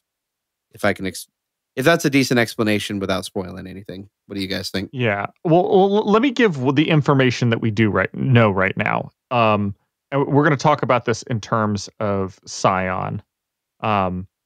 So Scion, as we've established, is the leftover of The war. one of the entities. Mm-hmm. Like, I'm treading carefully here, but I'm just remembering what's happening in that one interlude. He's Scion is the warrior, right? He's the warrior entity who showed up on Earth, specifically in a particular, like, they're multidimensional. So the main dimension of Earth that he has shown up in and occupied is Earth right? Bet, and spills over into adjacent ones like Earth Aleph. But obviously not as much. That's not where he mainly occupies, which, as we've seen from like him being in Scion form, he can shift those dimensions. That's why when they were in the alternate Earth on the oil rig, that didn't save them at all. Like, yeah, you know. So, he touches down, but something goes wrong and he loses track of his partner entity. Well, I think it says she, like, I'm gonna say she because I feel like it's very like masculine and feminine traits, but like she burns up because she gave too much of herself away to the other like entity that they ran across. Like we've talked before, like it kind of felt like an affair sort of, but like she has like this little dance with the other one. And he's like, watch out, like you're giving too much of yourself. And she's like, I'm fine, everything's good. And then they crash land and it's like she can't take, like it's too much, she takes too much damage. Yeah. So what we have here is a failure to communicate. Sorry. Yeah, failure to communicate. So there's a couple things here, some of which is completely outside of Worm. The creature that they run into is called Abaddon. Abaddon? It is a loner entity. Right. As opposed to a duo entities. This is all, like I said, Wildbow talking outside of. Okay, got it. Outside of stuff. So, yeah, he's this outside entity. So Wildbow wrote essentially a short story, a short snippet of what would happen if they interacted a little bit more and essentially just talked. That, of course, doesn't get put in the story, but it is indicative of like the interactions between these two characters. And one of the things they talk about is that the Abaddon character was mainly concerned with stress testing powers by making a bunch of super powered tests, if you will. Hundreds of them, but they would be like less powerful. Whereas the testing method that we'll call it what? The Thinker? I think it's the Warrior and the Thinker. I forget what their names are. Yeah. The Thinker's idea was she was going to do about 20 of them and make them super powerful. So, in theory, because this is all, I believe this is written, as an aside, people are speculating as I'm going through the comments. A lot of people's theories is that Eidolon is tapping into the latent super beings that Thinker had pre-created, and that his power is essentially activating these sleeper monsters in order to like create more challenges for the powers. But Thinker, of course, is not present, but Eidolon's power is doing a lot of Thinker's work. So that is the like cosmic scale of that. That people are thinking about. So the potential is there are like 20 Endbringers in total, just ready to go. That's what I was going to ask. So she made the Endbringers? She has pre-made the Endbringers before she even got there. And I don't think, if I remember right, and I might not be, because boy is it vague. I don't think they're necessarily like shaped and designed the way the Endbringers that we see them are. That part of that is Eidolon's subconscious manipulation of it, but just that they are essentially ethereal weapons of sort that can be used if necessary. And yes, being a human who pulls from like, giant, Godzilla-esque histories and monster fights, then shaped the Endbringers passively to sort of resemble more traditional monsters that we would expect to see on Earth, that kind of thing. So wait, Eidolon made the Endbringers, basically? That is that's the assumption. Okay, but Eidolon also, his power is cauldron made. So like, doesn't that... Okay, so I assume that cauldron made powers tap into shards differently than like natural powers do, because they do. That is correct. Because the shards, like so when the entities kind of exploded and the shards went flying everywhere and they kind of like burrowed like ticks. I imagine that they kind of just like dug in. So if he's a cauldron cape. Oh, I guess that really is tough to answer without knowing how cauldron makes their... That's where it dabbles into some slight more spoilers that we will get to. That's okay. We'll revisit this again when we get there. Yeah. But okay, so basically the reason that you needed worthy opponents was so important for Eidolon was because Eidolon's subconscious shaped the Endbringers into how they displayed themselves, and that no matter what, they would keep forming. So at the end of this interlude here, I imagine Eidolon gets blown the fuck up.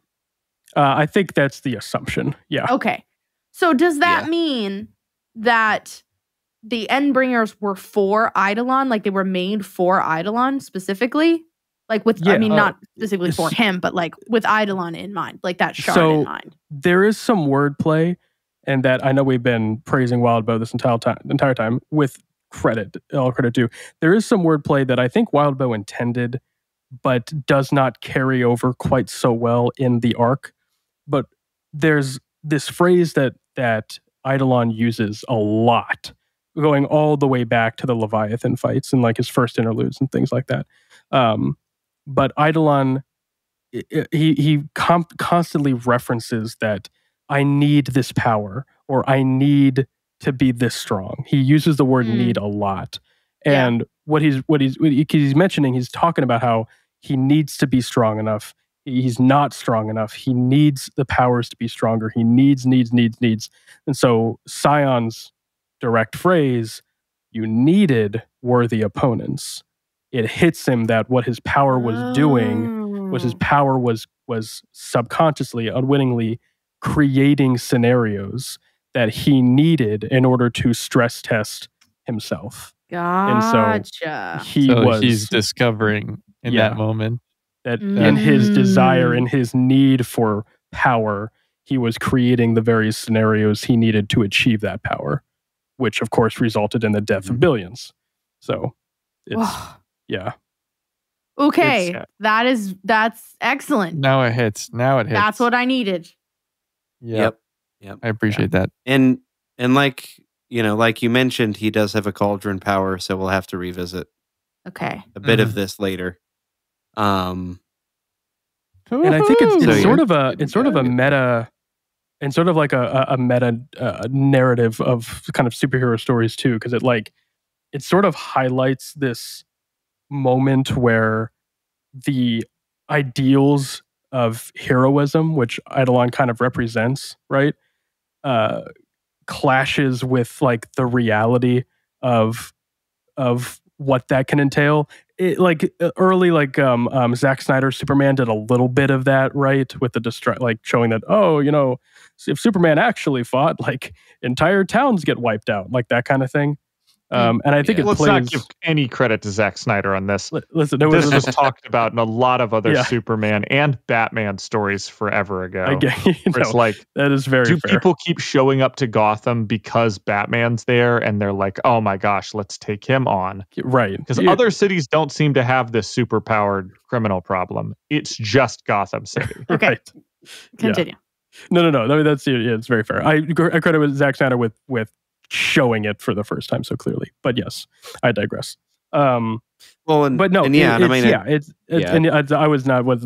pretty much done. Just kind of outlining that it was kind of another one of those moments where, I think to me the reason Eidolon gives up is because of that realization that hits, and that it's just kind of is that shock to the audience as well. That's like, oh, yeah, all of my heroes, all of these heroes that I've enjoyed watching, their actions have just resulted in the deaths of millions over the course of this story, and it's kind of harrowing. Yeah. Oh. Well said. Mm-hmm. On the precipice of, finding out what happens next, allow me to read to you one of my favorite ideas from the comments section. Ooh. So, Crustacean has what I've termed... Is that the next arc? No. This is... Crustacean's a commenter. Oh, okay. On this interlude. Context. So I'll just call it the Eidolon bride theory. And the I'm Eidolon paraphrasing what a little. theory? Bride theory. Okay. So, the theory here is that one of two things. At the end of this, he gets frozen by these words, and then Scion powers up the blaster, and we don't know whether he's blasting Glastig or Eidolon. We won't find that out until the next chapter. But in this,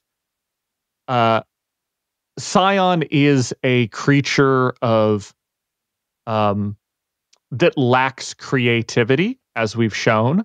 Thinker was the creative person. They were the one, the creative of the two. They were the one that did a lot of the leading, and the warrior, aka Scion, was a lot of the just follow along with what Thinker was doing, which is why Scion's so boring. Like, Scion has literally had other people tell him what to do, and then he's just gone and blindly done that. And the thought is, with Thinker gone, Scion is actually kind of looking for this partner to take the place of Thinker.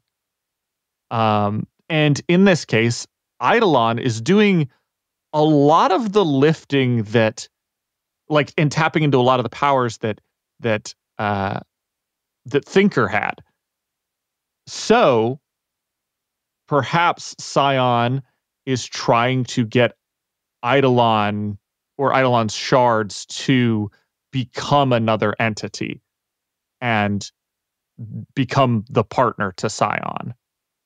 The other option is getting killing Eidolon, and then having Glastig absorb his powers, because she's essentially collecting shards from dead capes, and like they aren't the people, those are just the vestiges of the people that the shards have on them. Essentially, that's what the shadows are.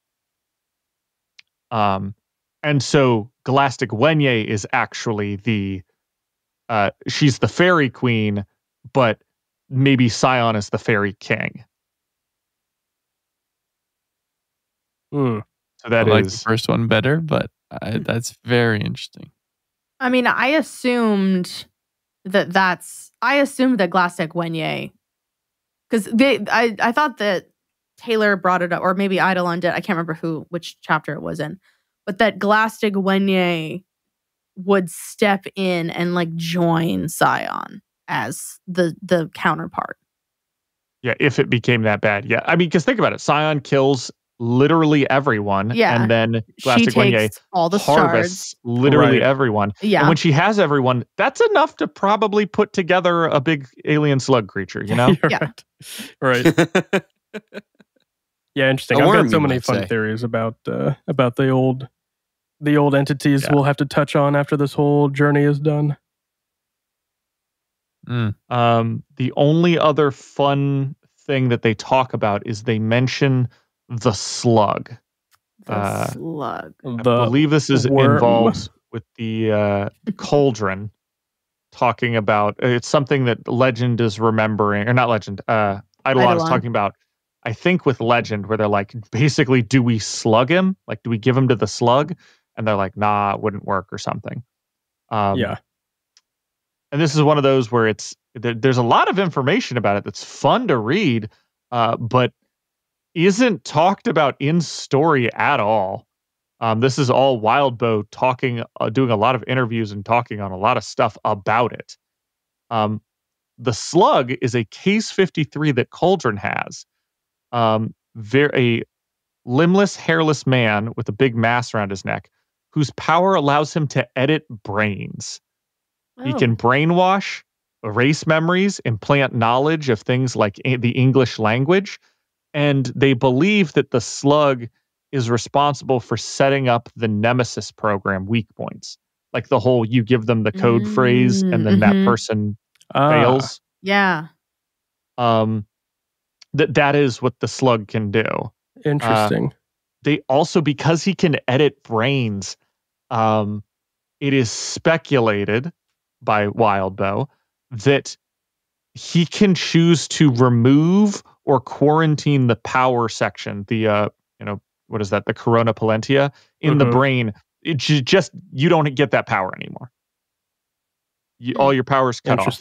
Interesting. So he has the ability to negate your power at a biological level. Like, you just don't get to access your power anymore. And potentially he can set that up to be done by a keyword or spoken phrase, which is the whole Nemesis program thing. So a very interesting person that, once again, we wonder why a lot of these characters who are stolen from other worlds and given powers, like, why do they speak English, or, why do they not have their memories? This is the dude. Interesting. Thanks for sharing. So complicated. Wow. I mean, Wildbow talks a lot about him. It's very fun. Yeah. But it's all outside of Worm. I mean, that brings us to the end of the arc. Oof. Any parting thoughts? We'll go and do our classic little sign-offs, but any final thoughts? This is definitely a series where I think now that I'm reading it my second time, I realize how much there is still I need to Google to understand things. But of course now there's Ward out and I haven't read Ward. So I'm like, well, I don't want to Google too much, Yep. So, but even like second time around, sometimes you just hear things or you think about things and you're like, wait, what?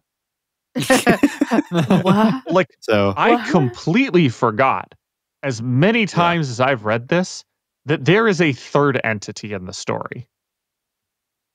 Oh, right. At the Abaddon. Yeah. Did not at any point in time remember that. I'm gonna So, you know. insert the John Cena sound. Up a dog. Yeah.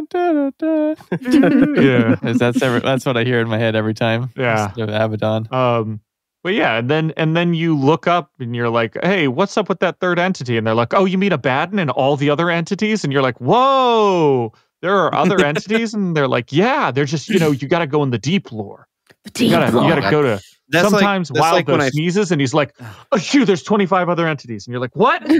Yeah. Oh my God. That's like when I found out the reason I got back into the Stormlight Archive is because of a coworker who's really into them.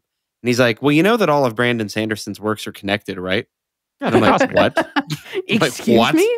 He's like, yeah, and actually this character in the Stormlight Archive is this character from Mistborn. And I'm like, excuse me? I love it. So yeah, it feels like that level where you just find out all of a sudden all these things are connected you didn't know were connected, and you're like, wait a second. Wait a minute. It's all connected.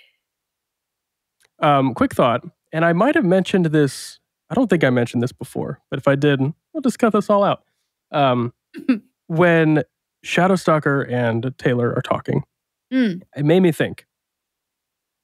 From what we know, when capes are in close proximity to a trigger event, they're aware of it. They get a flash, they get to see the entities, they forget the entities, but they're aware of something just happened. Yeah. Do we think Shadowstalker felt Taylor's trigger inside the we've locker? talked about this a little bit before. We've I talked thought- I about could this remember if we before. did or about not. this. We Okay. said we Long thought ago. that it was very likely that they were very far away by the time she triggered. Okay. They kind of left her Because there. she was in there for hours. Yeah. Yeah. And that even if it happened and she was aware of it, she would have immediately have forgotten. And like it wouldn't have mattered. So like even if in that moment, like even if it had happened where she was, a foot away from the locker and she goes, "Oh my God. Oh shit." And then it's over and she's forgotten. Like her like actions wouldn't change anything. Like she would do the exact same shit. She just wouldn't remember that it had happened at all. Yeah, that makes sense. But Yeah, yeah, my it favorite said that powers? she was locked in there for a long, long time. Yeah. Yeah, she So was we in there kind of for- were like, yeah, she probably wasn't standing there for hours or whatever. Yeah. Just waiting around for the teachers to Yeah. come and get them in trouble. But it's a good thought. Very fun. Yeah. Favorite power of the arc? Tell you my favorite tooth description is lab rat. Oh my God. He needed braces. Ah. I mean, are we sure that he wasn't once a member of the King's Men? Wow. Wow. I'm kidding. Yeah. Wow. Wow. Anyways, now that I've Damn, offended all of our, if any of our British fans made it to this point, they've dropped the podcast. now. They're they're not done. listening. They're done. We lost them. No, I think there's so many quick instances of powers and what they do. I think the most interesting one to me, though, is still Glycygwinier and just somebody who can take other people's powers and then seems to have full access to them.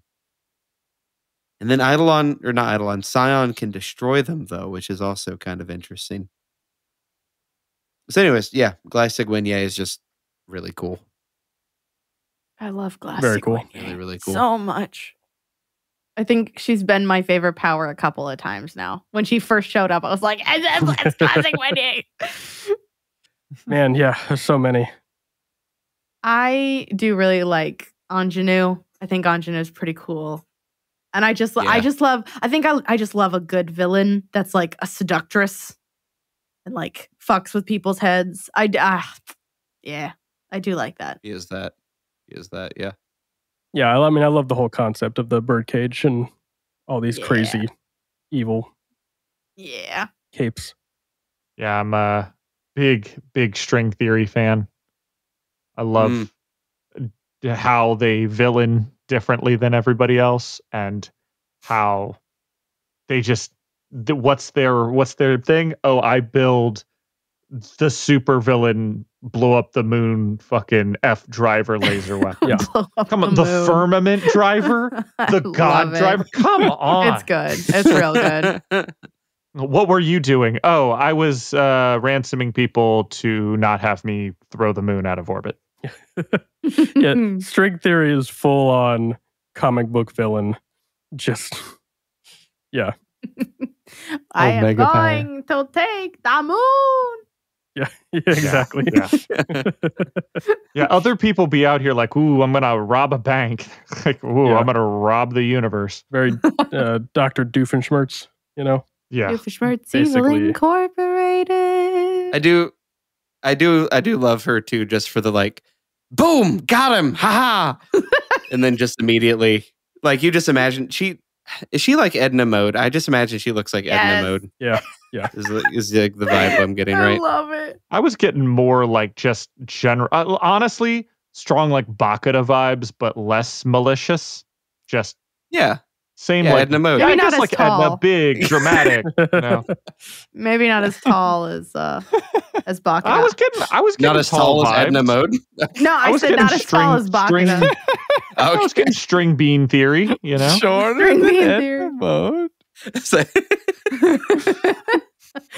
It's the God Driver, darling. And Oh, that was good. fantastic. like That was I really good. imagine that they are honestly that they don't look that far off from like the weirdly Simurg appearance where it's somebody who's like tall and lanky and just wears a lab coat and doesn't sleep and you know doesn't sleep, just has way too much fun hyperfixating, and is a mad scientist. That's who they are. I don't know if that's true. I'm just imagine that's who they are. Well, I'll do a last call for thoughts. Nah, I think that's it. My eyes hurt from crying. So I have one thing to say before we finish. Exciting announcement. We now have Brockton Bay Book Club merch. That's right. We've got t-shirts and sweatshirts. We've got our Brockton Bay Book Club t-shirt as well as the Brockton Bay's sweatshirt. They look sweet. Hannah designed them and they're amazing. So if you're interested in that, link will be in the description. And shout out to Hannah for all the sweet designs. Thanks so much for your guys' support. And we're excited to have merch finally, now that we're almost done. But no, yeah. Super good job on that, Hannah. And go check it out. Yeah, we have plugged it a few times, but we post a lot of bonus content for our patrons, and we are super thankful for their support. It's meant the world to us. And we have an exclusive Discord for all of our patrons. So if you like talking about Worm and sharing memes and ideas and thoughts and comments and all that kind of fun stuff, consider popping on over, joining our Patreon and joining our exclusive Discord and getting access to some bonus content and videos that we do. Some not explicitly Worm related. We do some other fun stuff as well. some weird stuff. Yeah. Well, I didn't want to scare them away. So No. It reels them in. Reels them in. We get weird. And we got a lot of other fun ideas planned too. So we got some fun stuff. But with that being said, I think we've wrapped up Arc 27. A banger of an arc. And Wow. Bullshit. I think we could say the brakes are fully off. Brake line has been cut. And it is just accelerating from here until the end, officially. So Go. stick around next week for Alan and I to try to make sense of Arc 27 in television form. We talk about, we want to hear us debate this confusing Endbringer Scion's lines. Yeah, we're going to have some fun with this one. So that's going to be a blast. And then, as always, we're going to pick up with Arc 28 right after that. So it's going to be a fun ride. We'd hope you Cockroaches. stick around with us. And on that note, Michael, would you mind playing us out? Thank you so much for listening. Read along with us at parahumans.wordpress.com. We'd love to hear your thoughts. What did you love? What did you hate? Anything you think we missed, etc., as long as it's kind. If you'd like to get in touch, you can find us on Twitter, Threads, Instagram, TikTok, and Reddit at Brockton Bay BC, or click the link in the description.